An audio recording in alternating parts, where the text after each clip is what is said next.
آج دنیا میں یہ جو اسرائیل کا علاقہ ہے یہ بہت بڑا ڈسپیوٹ میٹر ہے، لیکن واٹ ایور کوئی بھی کہے یہ ہمارا علاقہ ہے، یہ ہمارا لینڈ ہے یا کس طرح، دنیا میں اگر آپ ہر کسی نیشن کی جا کے بیک گراؤنڈ چیک کر لیں تو یہی لگے گا کہ علاقہ ہے یہ کسی اور سے بلونگ کرتا تھا، پھر کوئی اور نیشن آ گئی، پھر اور کوئی ایمپرا آ گیا، تو یہ ہوتا رہا۔ لیکن یہ لینڈ جو تھا اسپیشلی جس کے بارے میں ہمارے پاس یہ ایک سب سے بڑی ڈیڈ ہے، سب سے بڑا ڈاکومنٹ ہے، چاہے دنیا کچھ بھی کہتی رہے، جو خدا نے اسرائیل کو الاٹ کیا ہے اس سے کوئی ڈینائی نہیں کر سکتا۔ بک آف نمبر چیپٹر 34 ورس 15 تک جو بات کی گئی ہے وہ ہے پرومس لینڈ جو اسرائیل کے لیے خدا نے چنا تھا۔ خدا نے یہ لینڈ جو ہے اسرائیل کے لیے منتخب کیا، چوز کیا اور ان کو الاٹ کیا۔ پرومس لینڈ اور اس کا حدود اربا اور اس کی باؤنڈری لائنز جو ہیں وہ یہاں پر بتائی گئی۔ بک آف نمبرز چیپٹر 34 خدا ان کے کلام میں یوں لکھا ہے، گنتی اور اس کا 34واں باب جو 29 آیات پر مشتمل ہے۔ پھر خداوند نے موسیٰ سے کہا کہ بنی اسرائیل کو حکم کر اور ان کو کہہ دے کہ جب تم ملک کنعان میں داخل ہو، یہ وہی ملک ہے جو تمہاری میراث ہوگا، یعنی کنعان کا ملک ماں اپنی حدود اربا کے، تو تمہاری جنوبی سمت دشت سین سے لے کر ملک ادوم کے کنارے کنارے ہو، اور تمہاری جنوبی سرحد دریائے شور کے آخر سے شروع ہو کر مشرق کو جائے،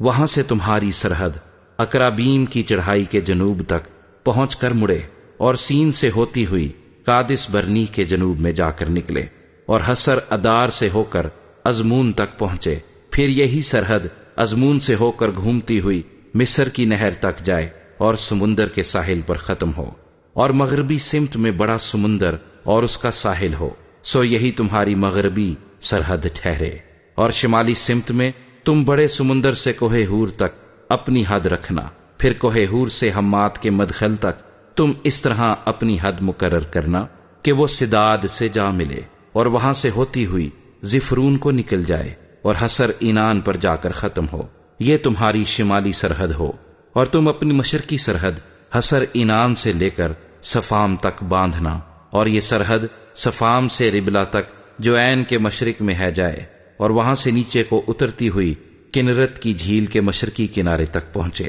اور پھر یردن کے کنارے کنارے نیچے کو جا کر دریائے شور پر ختم ہو۔ ان حدود کے اندر کا ملک تمہارا ہوگا۔ سو موسیٰ نے بنی اسرائیل کو حکم دیا کہ یہی وہ زمین ہے جسے تم قرعہ ڈال کر میراث میں لوگے، اور اسی کی بابت خداوند نے حکم دیا ہے کہ وہ 9.5 قبیلوں کو دی جائے، کیونکہ بنی روبن کے قبیلے نے اپنے آبائی خاندانوں کے موافق اور بنی جد کے قبیلے نے بھی اپنے آبائی خاندانوں کے مطابق میراث پالی، اور بنی منسی کے آدھے قبیلے نے بھی اپنی میراث پالی، یعنی ان 2.5 قبیلوں کو یردن کے اسی پار یریہو کے مقابل مشرق کی طرف جدھر سے سورج نکلتا ہے میراث مل چکی ہے۔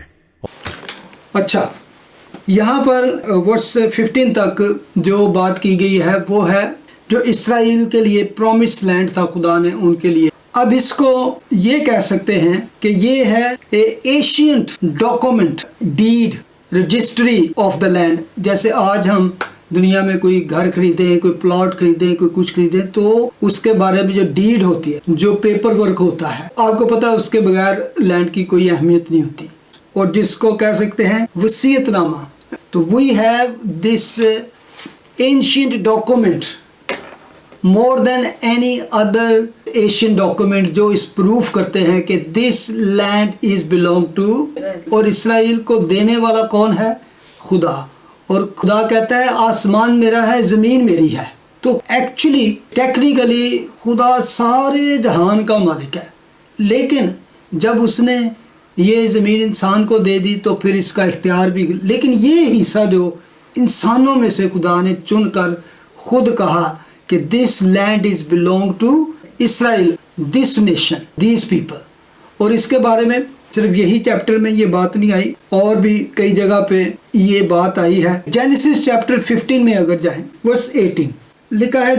اور اسی روز خداوند نے ابراہیم سے عہد کیا اور فرمایا کہ یہ ملک دریائے مصر سے لے کر اس بڑے دریا یعنی دریائے فرات تک، دریائے مصر جو ہے